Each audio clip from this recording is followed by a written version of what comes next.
లేదు గొడవ అయినప్పుడు పాకిస్తాన్ మీద కోపంతో కరాచీ వాళ్ళు పగలగొట్టాడు, అది తప్పది.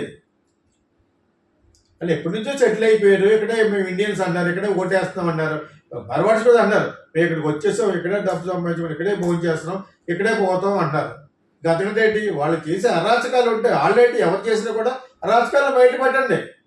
అందుకే ఇలా గొడవ పడడం వల్ల యూ కెనాట్ విన్. దానివల్ల ఆ బండి సంజయ్ వాళ్ళందరూ అది పొలిటికల్ చేస్తారు. అసలు బండి సంజయ్ చెప్పనవసరం లేదు. It is understood by competition commission of India.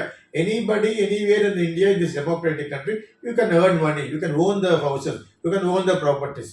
ఒకప్పుడు దుబాయ్లో మన ఇండియన్స్ బిజినెస్ చేసేటప్పుడు వాళ్ళకేమో 51 ఉండాలి పర్సెంటేజ్, మన వాళ్ళు ఎంత పెద్ద బిజినెస్ పెట్టి డబ్బులు పెట్టినా 41 ఉండాలి మనకి. ఇప్పుడు అది తీసేది. అలా చేస్తుంటే అక్కడ బిజినెస్ అవ్వట్లేదు, అక్కడ ఇది రియల్ ఎస్టేట్లో ఏం జరగట్లేదు. కాబట్టి ఎవరి ఇష్టం ఆడదన్నారు, మీ ఇష్టం వేరే ఫ్లాట్లు కొనుక్కోవచ్చు, అవి కొనుక్కోవచ్చు, మా ఇక దుబాయ్ వాళ్ళకి ఓటా ఇవ్వాలని కూడా లేదని చెప్పేసి సరిపోయింది. అప్పుడు అది అడ్జస్ట్మెంట్ అంటే. అంతేగాని తెలంగాణలో వెళ్ళిపోమంటే నన్ను కాదు మనం వచ్చింది తెలంగాణ వెళ్ళిపోతారా? ఎందుకు వెళ్ళిపోతారు?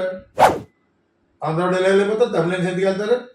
గుజరాతీస్ అయితే ప్రపంచవ్యాప్తంగా అమెరికాలో ఉండే సగం మంది గుజరాతీస్, గుజ్జూస్ అంటారు. అక్కడైతే కెన్యా, ఎన్ని చోట్ల కూడా గుజరాతీస్ ఆర్ డామినేటింగ్. వాళ్ళు అడ్జస్ట్ అవుతూ ఉంటారు.